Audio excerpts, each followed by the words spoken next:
Hey everyone, it's Nancy, the nurse practitioner. We're here tonight to talk about Alzheimer's Association, a really great organization that I've known for many years and has been really close to my heart. And I am going to introduce you to Debra Kagan Birkeland, who I've known for a number of years, as we've taken care of a lot of people together that have remained friends of hers as their lives went on, the families as well as me. And it's been just a pleasure working with her.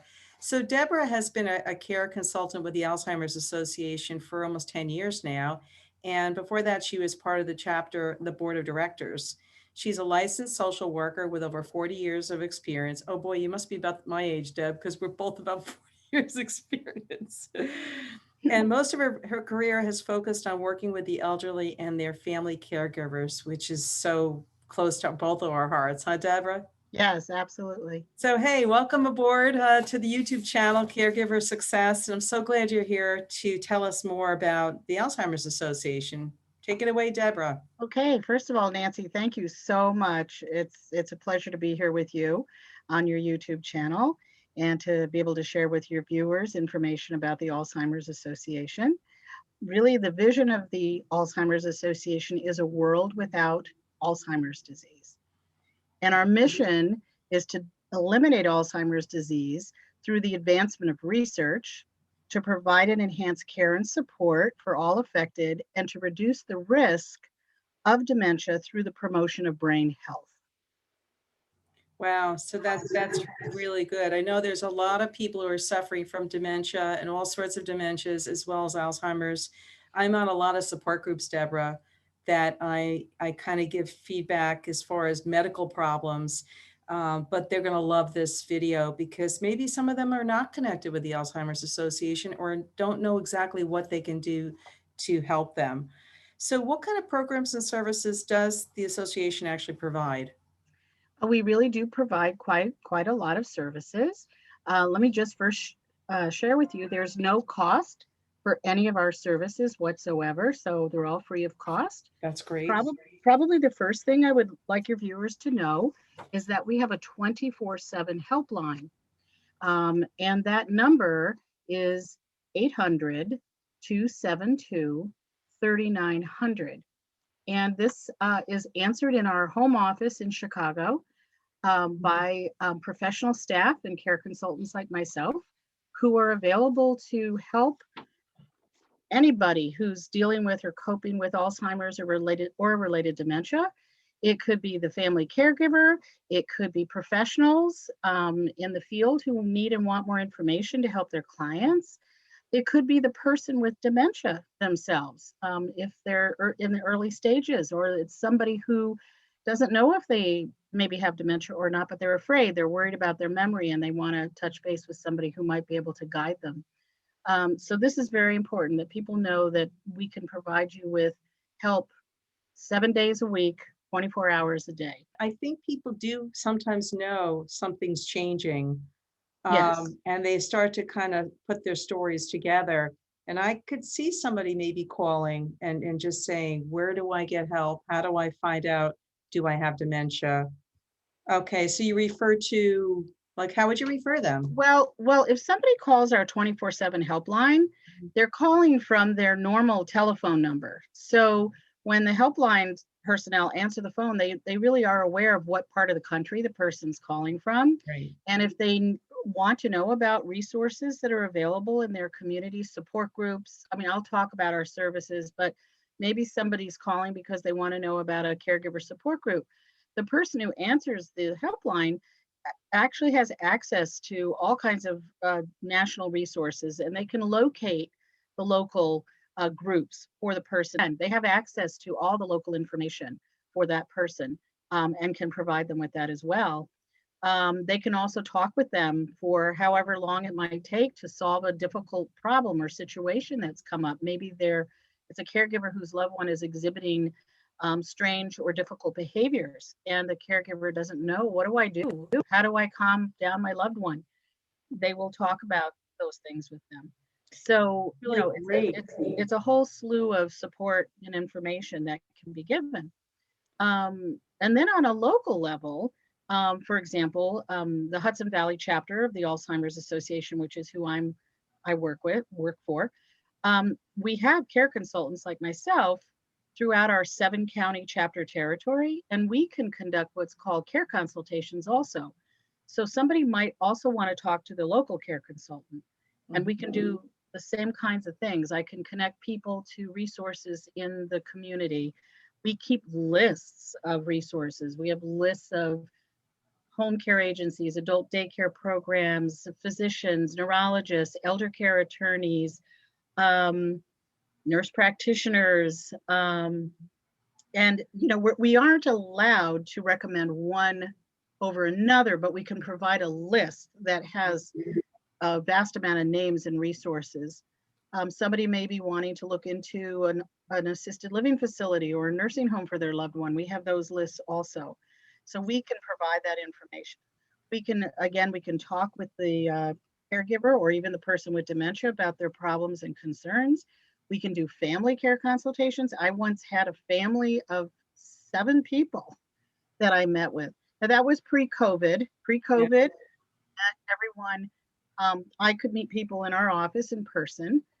Ever since the start of the pandemic, we are still providing, we'll do a care consultation over the phone or over a Zoom platform, for example.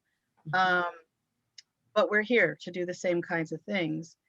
We also run a vast amount of caregiver support groups, caregivers who are struggling, with a loved one who has Alzheimer's disease or a related dementia. Again, our folks have access through the internet and our websites and our resource files. So To what's the find website, something. Debbie? Sorry, just so I tell everybody that as well. What's the website? It's www.alz.org. If Okay. somebody wants to tap into our Hudson Valley website, it would be www.alz.org/Hudson Valley, one word, Hudson Valley. So they can go directly to our part of the website and see the local services as well. Okay, so just so you know, Deb, my listeners are everywhere. Yes. Egypt, India, everywhere. However, the interesting thing is, you never know, everyone out there, what your country or county can do for you. So now that we're all socially internet connected, know that these kind of programs are out there. I'm going to be running a caregiver support group here in Connecticut, but people in Massachusetts are joining in other places because they know they can't come and they know they need help and they want to have a support. So yes, I think that's a really good point. I am sure that if you did call our helpline, they will connect you to, I know Canada has a Canadian Alzheimer's organization. I know England does. So, I'm sure they would at least be able to connect the person to resources in their country. With respect to the United States, because everything's virtual now, we have had people joining our support groups, going to our education programs that are across the country. Tell me real quick, Deb, Yes. about the education programs. What kind of things do you have? So we have, again, a vast variety of education programs that are being done on Zoom, and anybody can sign up for those as well. So we have all kinds of topics. We might be doing a presentation on Know the 10 Warning Signs of Alzheimer's or related dementias. Okay. We have the basics of understanding Alzheimer's disease and related dementias. We do a workshop or education program on communication with the person with dementia. We have something also called Dementia Conversations, which helps you to know how to have that conversation with your doctor, for example, and others out in the community. We have a series for caregivers called Living with Alzheimer's Disease for Caregivers, and it's broken out into the different stages of Alzheimer's. So it's a whole long series. But we can do parts of it at different times. So, for example, we have Living with Alzheimer's Disease for early stage caregivers. So those are the ones whose loved ones were, say, recently diagnosed. And that would be part 1, 2, and 3. We have that for middle stage. We have it for late stage. So that's a very informative program. We have legal and financial educational programs. Those programs, we will partner with an elder care attorney. We're not legal experts. So, or financial experts, but we bring in experts who will do those presentations. No, that's exactly right, Debbie. And as everyone sees on my channel, I can't be the expert in everything, but there's a lot of wonderful programs and people have a lot of input. Why not bring them out for everyone to get this information? So I hear you about zooming in with the experts. Right. Do you have fundraisers that go on as well? Oh, yes, absolutely. Probably our most well-known one is our Walk to End Alzheimer's. Again, Mhm. that's our vision. We want to create a world without Alzheimer's. We have these walks all over the country. Now, pre-COVID, these were in-person walks that usually would start at a specific place and people would walk from there. For example, Westchester County, New York is one of our catchment areas. And so we've been holding our walks at the State University of New York in Purchase. In Rockland, we were holding them at big giant baseball stadium. I'm just giving you some examples. And you could form your own group, everyone, as you become part of the Alzheimer's Association. I see your flower up on the wall there, Debbie. Yes. I have one too, actually, Yes. from 10 years ago. It's a Right. really touching time, everyone. You come together with colleagues that you've met or people that you've caregived with, and they become your support family. You wear t-shirts, you walk together, you bring people in to understand the awareness of Alzheimer's. And I think people more now than ever have seen how serious and how diverse and diffuse Alzheimer's has become. That's right. No, and I appreciate your description. I mean, the walk days are amazing. Yeah. Youth get involved. There's teams from high schools. There's family teams. People who have Alzheimer's disease are involved. We were not able to hold our walks this year in person, but we had very successful walks across the country done, like virtual opening ceremonies and other activities. But then people formed their teams and we sent people t-shirts and we sent them posters and we sent them flags, and people walked with their teams in their community. They walked around their neighborhood. I did that, with my family, and we carried the flags and we were walking around the streets of the town I live in, and people would look, it brought awareness to people, and people sponsored me all across the country. Usually in our chapter, we hold them in the fall, but some other chapters hold them at different times of the year, depending on the weather. Like I have very good friends in Arizona who are always involved in the Phoenix area walks, but it's a great big fundraiser. And there's smaller fundraisers that occur. There's something called the Longest Day. That's the other signature fundraising event that the Alzheimer's Association has, where it's very interesting. All across the country, people create their own little sort of personal fundraisers. For people might do a bake-off. They might do tag sales and donate the money to Alzheimer's. That's neat. They might hold a concert and the money goes to Alzheimer's. So people can be very, very creative. And it's called the Longest Day because the longest day is June 21st. Exactly. And it's the longest day, symbolizing the fact that unfortunately caring for someone with Alzheimer's is always an extremely long day. But people can actually fundraise for the Longest Day event all year long. It doesn't have to actually happen on the actual longest day. Sure. So that's the second big signature event. And then like our chapter has sort of this really fun fundraiser called the Subzero Heroes, which is basically where people jump into a freezing cold lake in February. Oh, geez. It's like a polar jump. I know this year it's being done virtually because again, we can't gather people together. I'm sure they're glad about that. Yes. I would be. Yes, it's quite an event. It's really fun. People dress up. It sounds like a lot of fun. So you do pretty well with the fundraising, but also before we run out of time, I want to talk about the volunteering because one thing I want to mention though, Debbie, is just everybody. I took care of so many people doing house calls that had a family member that I took care of that had Alzheimer's. And when that person passes away and the group is left behind one by one, they either make this sisterhood where they remain friends forever, like the group that I met, and they're still going on strong. That's right.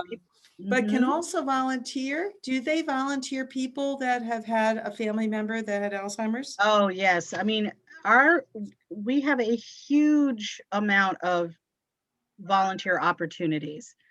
And I can just name some of them. We can, and people get complete training. It's an online training process, and then you have like a staff. We work with people who want to become support group facilitators, and a number of the support group facilitators who are volunteers. A number of our facilitators are people who were former caregivers of somebody with Alzheimer's. Um, they've gone through the whole caregiving process, and so they can often make excellent facilitators. Some of our facilitators might be retired teachers, social workers, nurses, but you don't have to be. You don't have to have been in the field because we give you complete training. So we have volunteer support group facilitators. We have volunteer community educators that go out. Well, now again, it's virtual, Yes. but they provide and are trained to do all of our educational programs. We have community representatives who help go out in the community and raise awareness about our services. We have something called early stage leaders. These are people who kind of put together social engagement activities for people with all services. That I forgot to mention is we have what we call early engagement, social engagement activities and programs. We have things called memory cafes where when it was pre-COVID, people would come for a lunch at a restaurant. We'd have a musician play, and it was a time to enjoy each other, the person with dementia and their caregiver. We do these things virtually now. But we have volunteers who can help us lead that. There's also faith outreach representatives who work with local faith communities and congregations. We're even looking for people who are good with technical things and they want to be a volunteer technical assistant. All sounds so good. It's very well structured and powerful, and Yeah, and and very good people, association. thank you. And what people could do if they're interested is they can go to volunteer.alz.org. Volunteer.alz.org. And they'll be able to go into the website and look at all of these opportunities and apply. And once somebody applies, for example, if they want to be a support group facilitator, I get notified of their interest, and then I get in touch with them and we talk, and then they start their training. And so it's really a big thing.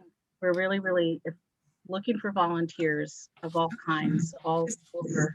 This is great, Debbie. Hey, everyone, just don't get too nervous about the numbers and the websites. You know that on my facebook.com/caregiver success, I put the phone number. We'll do that again, just so you know the helpline number 24/7. It's 800-272-3900. Give it a try if you're really having problems out there. These support groups I'm on, people are in just all sorts of pain and frustration, and they're talking to each other, and that's all wonderful. But every now and then you might need a whole other view from a professional that's answering that phone. And I'm just saying it may just give you another view. So definitely check that number out, everyone. And then the website will also post up on my Facebook page, Right. the alz.org and volunteer.alz.org if you want to volunteer. Debbie, this has been wonderful. You've told us so much stuff that I didn't even know after working with you all these years. Oh, well, But it's so good. thank you. It's been a pleasure, and it's wonderful that you have this YouTube program that reaches so many people and helps so many people. Thank you, So Debbie. I'm hoping it will. I'm just here to serve, as long as I'm here on this earth. But thank you, Debbie. Debbie Kagan Birkeland here from Alzheimer's Association in New York. And for everyone on my facebook.com, and check that out for the phone numbers and everything, and my Caregiver Success YouTube channel. Please subscribe if you like these videos, and I'll see you at the next video. Thanks, Debbie.